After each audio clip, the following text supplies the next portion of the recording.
Loveless. This is my lovely helper, Catterson. What's up, buddy? He's been helping me out. Just cut out a few add-on silhouettes for the music video. That'll probably get released in a week or two. Be on the lookout. These three characters are based on some other videos we're doing. So we're doing this nice overlap inside the videos. They're based on these heads that are characters for stuff. So the only one video is it's a puppet, shadow puppet thing. And so this is my shadow puppet area. So I have arms so I can kind of see what's going on, or I can kind of be behind it here where I have a screen and I'll have to move the light in here. And I have a tripod so I can kind of position everything. I'm getting ready to turn the table kind of long ways, more this way, so I can kind of set up the shot I really want to set up. And then here are some of the things you see when the video will come out. They have different characters that were in the video when you see them. So you have to cut a silhouette, which actually will kind of be backlit, you know. And you have to move it because the animation, it's hand done. So that's what all these skewers are for.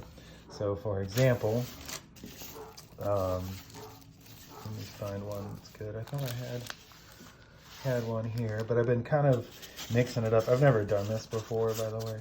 So doing a lot of stuff with oh, here we go. So you have these sticks.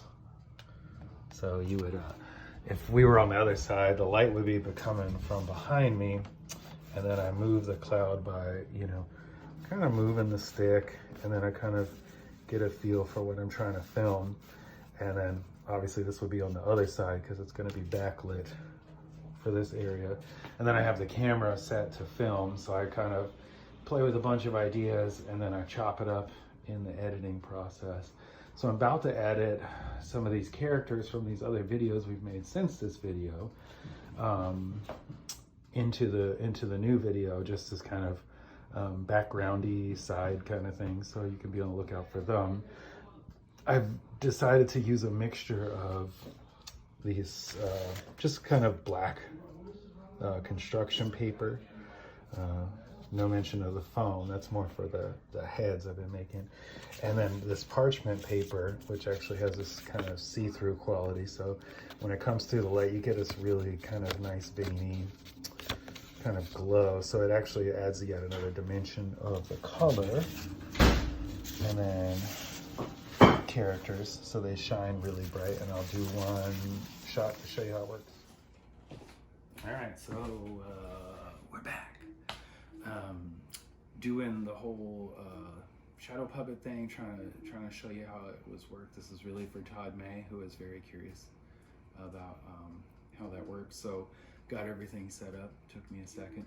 And you click on the light here. Let me do that, and then we'll switch. So as you see, it's kind of has this nice warm glow, and this is the kind of the setup here. There's the cat. He's always very curious. So you got all these things, and you have these armholes in here, right? So you can kind of reach in there and grab your stick, right? So if I come in here, my arm comes in, got my little stick here, and then what I want to do is I want to press it up against the thing, and I kind of, you know, want to move it around. Now what's cool is if I prop that up, which doesn't look like much on this side, but if I turn it around so you can see, and this is kind of tends to be how I was filming it anyway. Where we go? All right.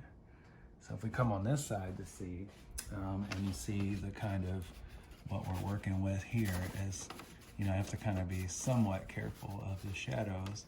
and the stick, obviously. So the more I'm not in direct line of the light, the less you see it, right? But you can kind of animate the clouds, right? You can do all kind of cool stuff. And then, like, say for example, I wanted to have my characters come in, you know, I can kind of do a thing, you know. If I wanted to make it more if I wanted to make it more, you know, animated, this will be another character that kind of looks like a pickle, maybe. I don't know. And then you can do really cool things like kind of blur them out of focus by letting them drop back. This is one of the, I don't know, this is one of the characters you would actually see in a video. He's really cool because he's got like a hingeable arm, and when you see him in there, but again, he still looks pretty good.